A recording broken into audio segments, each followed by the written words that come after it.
Please rise, if able, for the presentation of the colors, presented by the Wing Walker Honor Guard, and remain standing for the national anthem sung by Presidential Ambassador from the College of Liberal Arts and Natural Sciences, Eric Paricio, accompanied by the CSU Marching Band under the direction of Rebecca Phillips, CSU Director of Bands.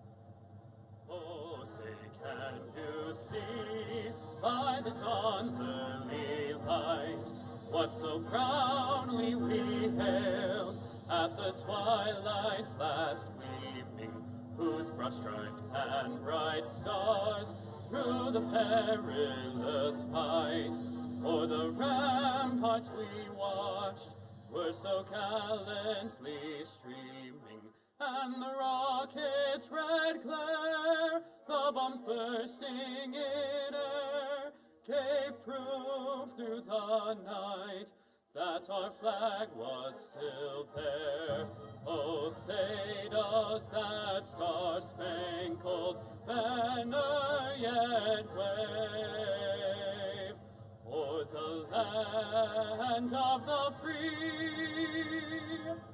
and the home of the brave.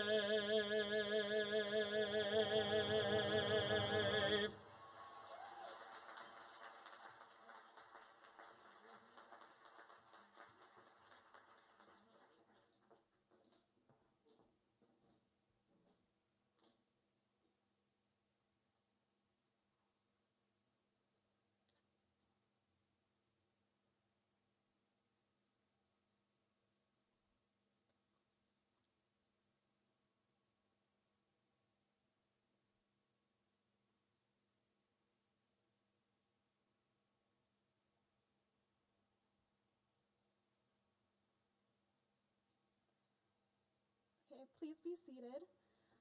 Thank you for joining us on this monumentous day where we annually come together as a community. Thank you again to Wing Walker Honor Guard for presenting the colors, Eric Paricio, the CSU Marching Band led by Dr. Rebecca Phillips, the Marching Band Director, Tiandre Fagan, and the CSU Spirit Squad coached by Don Burton. Yate, hello. My name is Serena Natanaba, my pronouns are she, her, and hers, and I'm an enrolled member of the Navajo Nation. I'm a junior in the Warner College of Natural Resources and a student leader within the Native community on campus. I'm very humbled to be here this morning sharing an important story about people and land. As Native peoples, connection to the land is more than just an acknowledgement. It's recognizing the spirit and relationship we have to our relatives, the plants, animals, insects, water, and mountains.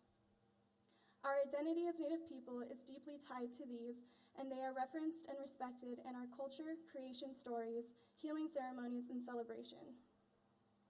I feel this is important because as Native people, we know that certain stories, narratives, and voices are not always shared or heard. And right now on this campus, there are a lot of student voices who are being silenced, and as part of the Native community on campus, I want to emphasize we stand behind our Black and African American community.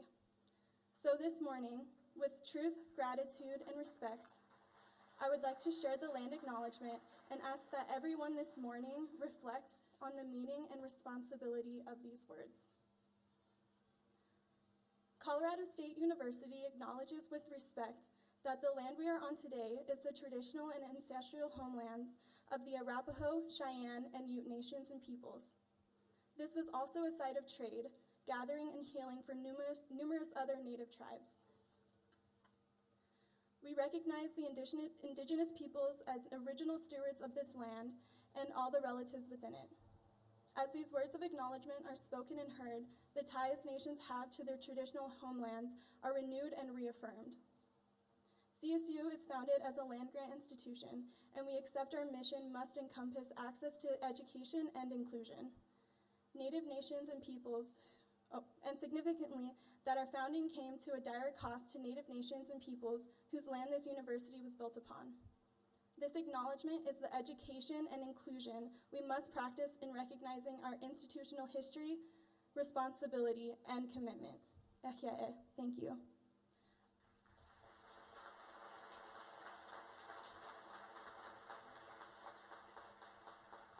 Now please help me welcome the student body president of ASCSU, Ben Edmondson.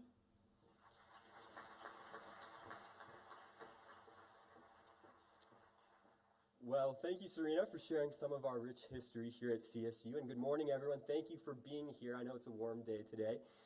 On behalf of the CSU student body, we welcome you to the annual President's Fall Address and University Picnic. As Serena mentioned, my name is Ben Amundson, and I am honored to be serving as the student body president of our student government this year at CSU. I'd like to take one moment real briefly here just to recognize some special guests who are joining me up on stage for this annual gathering.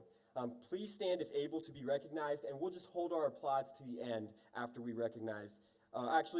Please stand to be recognized, and then we'll hold our applause until after they've all stood. So, members of the CSU System Board of Governors, if you'd please stand to be recognized. Members of the executive leadership team, the college deans, the CSU Foundation, the CSU Research Foundation Board of Directors, and finally, Fort Collins and Northern Colorado leadership. Thank you for all joining us today. Let's give them a round of applause.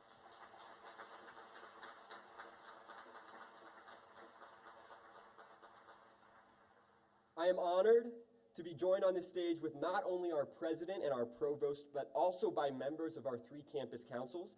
Please stand and be recognized, and again, we'll hold that applause. Tim Gallagher, the chair for Faculty Council. Meg Skihan, the chair for Classified Personnel Council. And finally, Catherine Doris, chair for Administrative Professional Council. Let's give them a round of applause as well.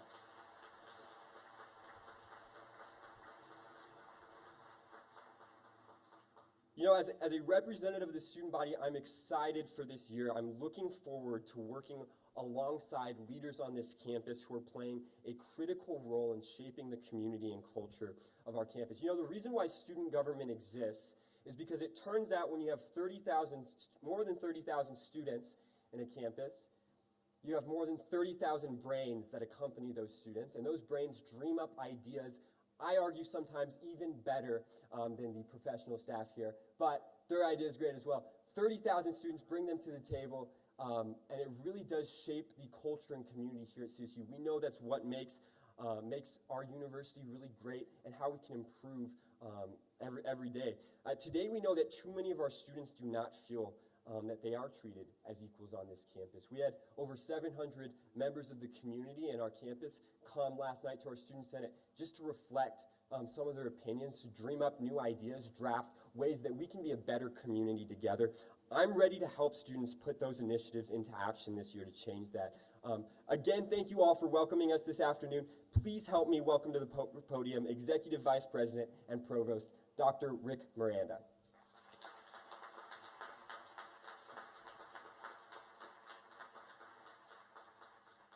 Thank you, Ben. This is always a special day for our campus community. As Ben mentioned, I'm Rick Miranda, the Provost and Executive Vice President here, and on behalf of Colorado State University and the leadership team, please welcome to the President's Fall Address and University Picnic. Thank you all for joining us here today. It's a wonderful, beautiful Colorado cloudless day, and I feel a little sorry for those in the sun sitting down, but for those of you in the shade standing up, you're enjoying one of Colorado's true pleasures. A Colorado sunshine day in September is nothing to sneeze at here. Well, to those of you who are here today, also to make your voices heard, we see you and we thank you for joining us as well. This event is an annual occasion to bring the CSU community together. This event is an annual occasion to bring the CSU community together. It began 22 years ago in celebration of the spirit and resilience of the CSU community in the aftermath of a devastating flood during the summer of 1997. This event was created in response to a crisis that we faced on our campus. And today, we gathered amid another difficult time for our campus. Many in our community have shared that they have been hurt by not just recent events, but by other forms of discrimination for some years. I was here in 1997. My office is right behind me in the Weber building. And I'm here with you today as well. It will take our entire community to address how we're going to move forward into the future. And I ask that we all engage on the work that needs to be done. And I thank Ben for committing him and the leadership of ASCSU and the entire student body to help us make that work happen as well. It has been the case over the past years that there have been some great accomplishments that highlight the mission of Colorado State. We were ranked first in the best four-year colleges in Colorado this year. Yes.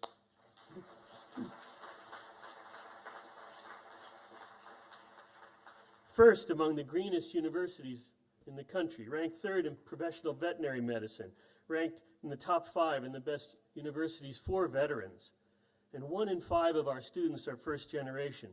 22% identify as diverse. 69% are Colorado residents. And CSU remains the school of choice for Colorado high school graduates who choose this university over any other campus.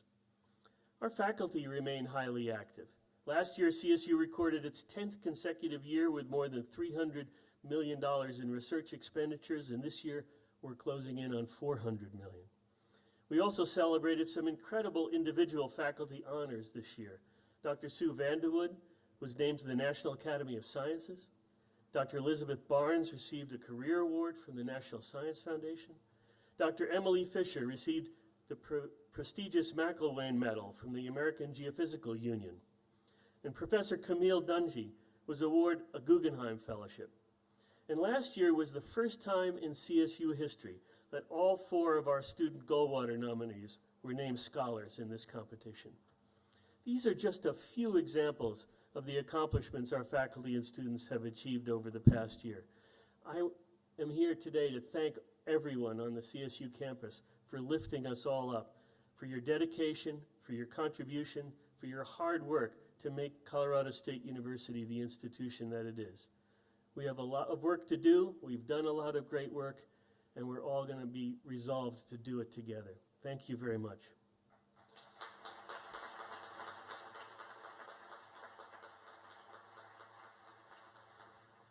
Now, just as a reminder, following President Joyce McConnell's address, we'll come together as a community for the university picnic just on the east side of the Oval there. And at this time, please join me in welcoming to the podium the 15th president of Colorado State University and CSU's first female president, Joyce McConnell.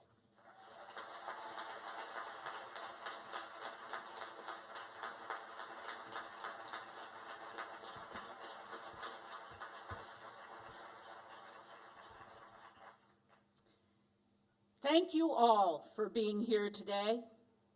I am deeply grateful to have the opportunity to deliver my first fall address to the CSU community as your 15th president. But this event comes after a tragic beginning for this campus. In the first 3 weeks of this semester, we lost several members of our community, including 2 of our students and 2 recent alumni. I ask all of you to take some time today to reflect on what it means to us when we lose a member of our community, how painful that is, and how big a hole one person can leave behind. Each and every member of this community is deeply valuable and valued, and we must make one another feel valued every day. With these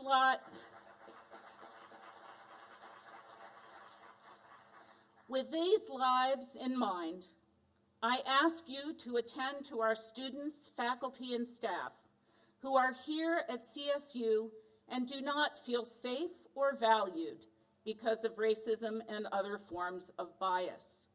We suffer from some of the same pains that our nation suffers from now. Most of you here today know why we must address these issues right now, But for those of you who may not be aware, let me contextualize this for you. Over the last few years, this campus has been the site of a number of incidents of bias. Most recently, a photo of 4 of our students in blackface was posted to social media, and last night we discovered a swastika on the wall in one of our apartment complexes.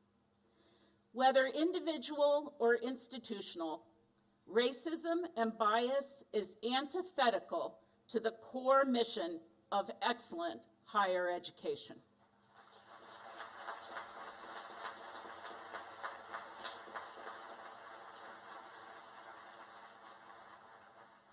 Our universities and colleges must be places of equality and achievement, driven by discovery and difficult conversations.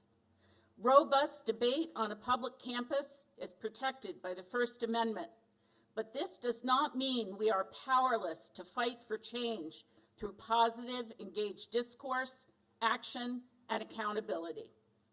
Many who are here today have worked hard at CSU, in Fort Collins, in Colorado, across the nation, and in other countries to promote equality. Our efforts are long-standing and extensive, but they have clearly not been enough. As many of us have heard privately, and as our whole campus heard publicly spoken last night, there are people on this campus who demean and dehumanize and threaten others because of the color of their skin, their religion, their country of origin, or other aspects of their identity.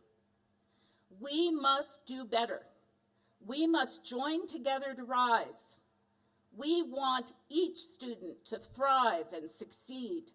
We put tremendous resources into supporting our students, but if we do not come together as a community to fight against racism and bias, we are not helping all our students succeed. Indeed, as we heard them tell us directly, we are forcing them to fight against the very community that should be their haven and their home. We have increased diversity on campus. We have an Office of Diversity and a Commission on Diversity. But we have learned a hard lesson this week that diversity alone is not enough to create an environment in which all are valued and all have an equal opportunity to succeed. Each of us must accept responsibility and be accountable for creating the unbiased culture necessary in an institution of higher education such as CSU. We must do this to fulfill our land-grant mission.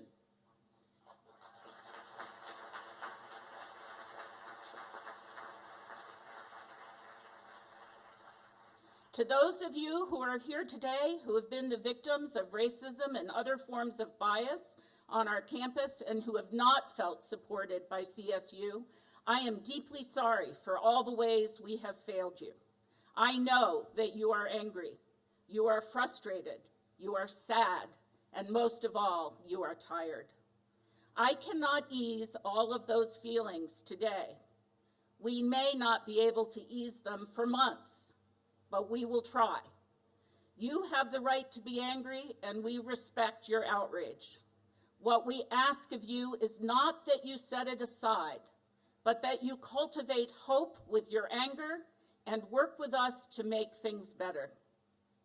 Together, we attack racism and bias head on. Today, I am announcing the creation of a Race, Bias, and Equity Initiative. I believe that this can have a powerful and positive impact here at CSU. In 2015, the University of Washington launched such an effort, and it improved campus climate. It has made it possible, although difficult, to engage in conversations among people with vastly different backgrounds and perspectives. It has made the University of Washington campus climate better, reduced incidents of bias, and made it possible for diverse students with diverse perspectives and ideas to feel safe, to learn, and to succeed. And I am very, very proud of our students who are marching right now in exercising their First Amendment rights.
The Race, Bias, and Equity Initiative here at CSU will include students, faculty, and staff at every step of the way. It will encompass both short-term and long-term actions that will be implemented with urgency and courage. And our efforts will be at the individual, institutional, and system levels. We start today, and we start immediately. I want to give you an example of just how serious we are about this.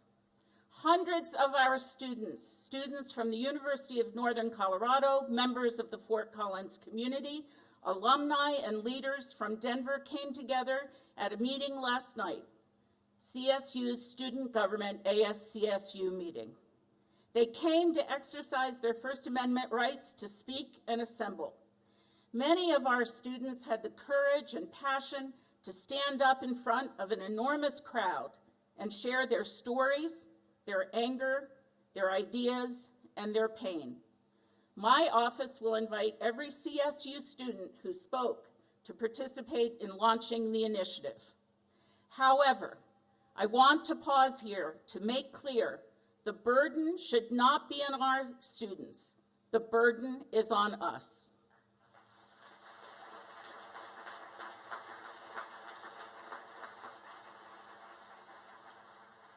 Let me share with you what I predict will happen after this address. We will hear loudly from some who believe we have gone too far in taking our students seriously. They will blast us in social media for being too liberal, for coddling our students. I also know we will hear loudly from those who think we have not gone far enough, that we are apologists, but not serious about change. There will be other perspectives as well, and I know we will hear them all. But I am here to tell you, we have a strong moral compass at CSU. As a land-grant institution founded on the principle of access, we cannot turn our backs on any of our students. We owe it to all our students to create an environment in which they can flourish and succeed. One of the things that drew me powerfully to CSU was the great minds and hearts at the core of this campus. Now that I count myself a member of this community, I feel that even more. We care about other people, about what's right, and about our world.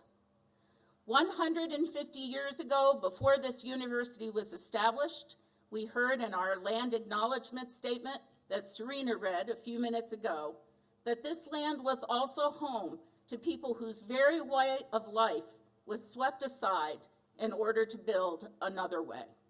None of us here today were responsible for the suffering and indignities inflicted on Native peoples during the creation of Colorado State University. And it would be easy to say it was not our fault. But we do not say that.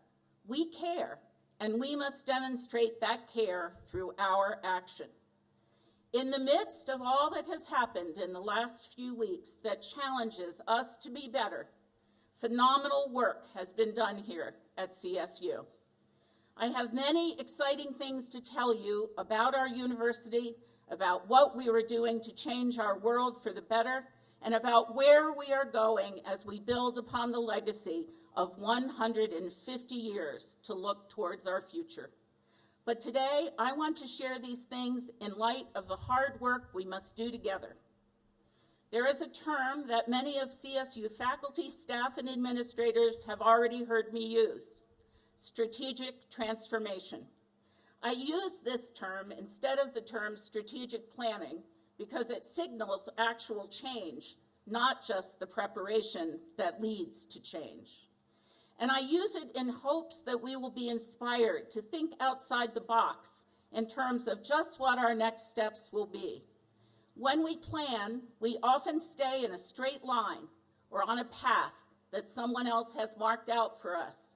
That's true whether we're talking about our academic curriculum, our research endeavors, or our strategies for creating a climate in which all students succeed. But planning is not enough in any of those areas. We truly must transform.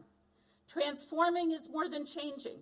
It speaks to the unexpected, to the extraordinary, even the impossible. And that's what we're aiming for at CSU. And since we want to do this boldly, bravely, and with a sense of urgency, let's call what we're doing courageous strategic transformation.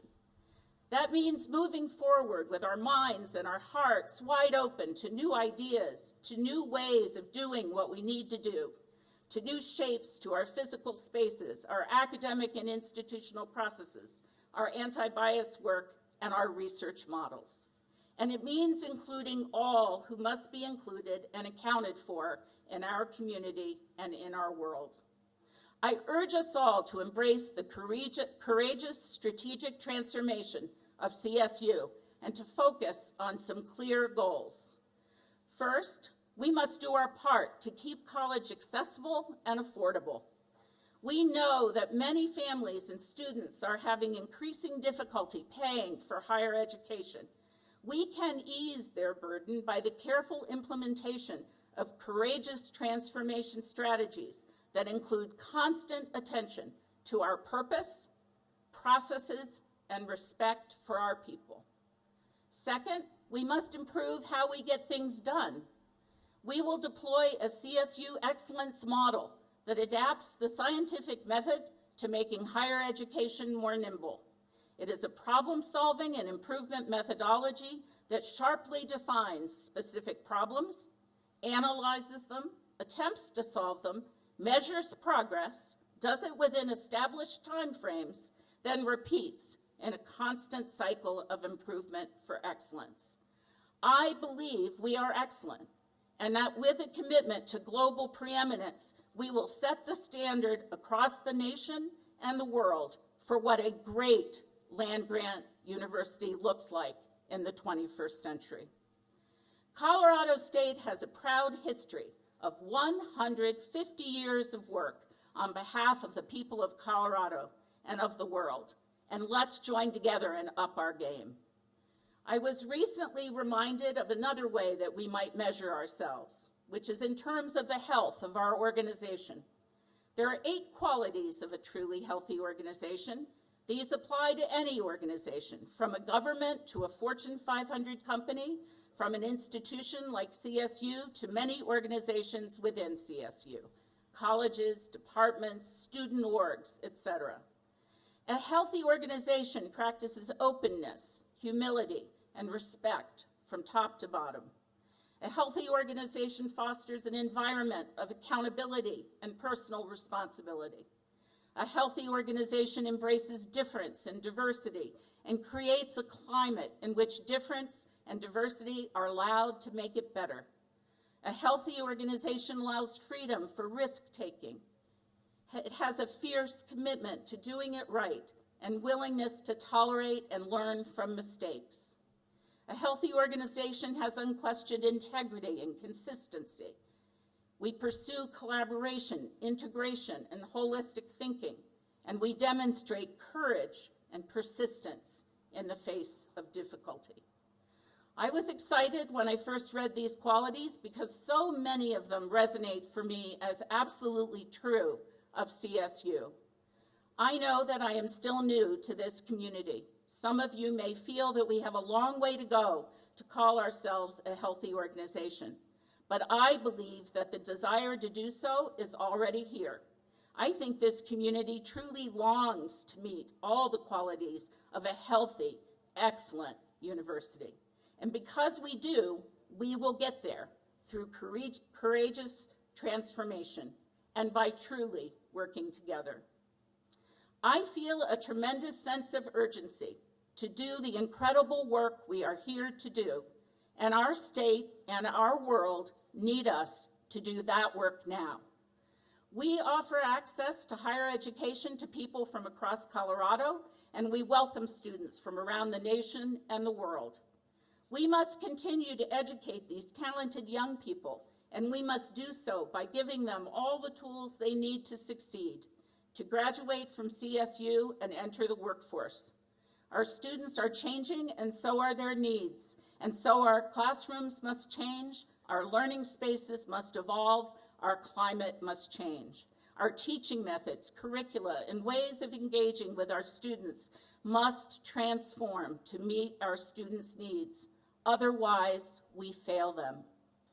We conduct research and do creative work in fields as diverse as atmospheric science and contemporary poetry, veterinary medicine, and aging human brains. Our scientists, scholars, and researchers at all levels are world-class. As our provost, Rick Miranda, shared a few minutes ago, our faculty members have won national and international accolades, too many to list in one speech. And on a larger scale, our researchers are making the world a better place now, today. Our Biological Manufacturing and Academic Resource Center produces human vaccines and diagnostics for the CDC, and our researchers work closely with regional communities to control infectious disease that kills millions. Nevertheless, we must up our research game. We must move faster to solve the great challenges we are facing today. We must think more creatively and more boldly about how to apply our discoveries and how to share them with the world. Otherwise, we fail to make good on the promise of the Research One University. We also serve our community, our state, and our world. CSU Extension reaches throughout the state, including youth programs through 4-H. Our veterinary hospital literally saves lives every day, as do some of our research innovation into disease and food scarcity. Meanwhile, we work with farmers and ranchers on water, soil, and production issues, with businesses and public schools, with nonprofits and partner institutions on research from climate to energy, and with our government to demonstrably improve the quality of people's lives. We will never stop doing this. It is who we are as a land-grant institution and as an institution with great minds and hearts. But our community's needs are changing every day. They are changing as our climate changes and as our highly connected global world moves faster. We must open ourselves to hearing what our community needs from us. Otherwise, we fail to honor our land-grant mission. But we will not fail. Working together, committed to courageous transformation and to becoming a truly healthy institution, we will not fail because we are brilliant. And this is something else that many of you have already heard me say. I have said it as an exhortation to everyone at CSU, to our faculty, staff, and students. Own your brilliance. I mean that in terms of the brilliance of the minds that make up this academic and research community. because there are so many brilliant minds here, from our newest students who don't even know what they want to major in yet, to our university distinguished professors and teachers. And our world needs our brilliance. We cannot, we must not hide our light under a bushel basket. And I mean this phrase, own your brilliance, in another way as well, because we are not just a campus of brilliant minds and great hearts. We have a powerful, shining, bold spirit as well. It's a spirit of hope and optimism, a bold spirit, a spirit that will not be dimmed by challenges and will not give up when the going gets tough. Let's own that brilliance and shine together today, tomorrow, and far into the future. Thank you very, very much for being here today.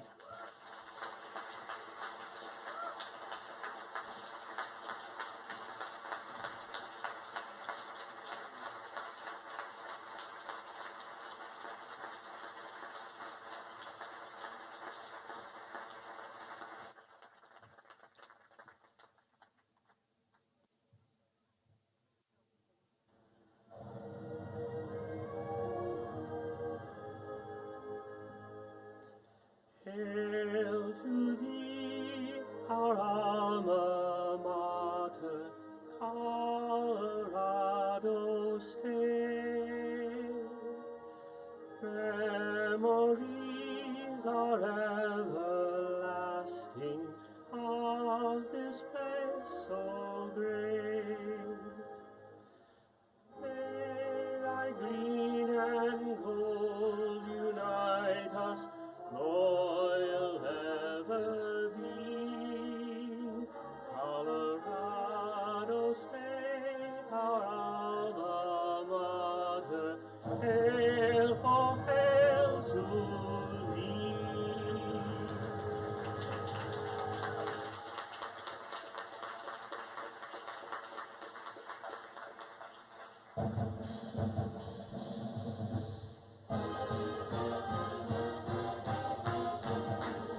The picnic lines are open.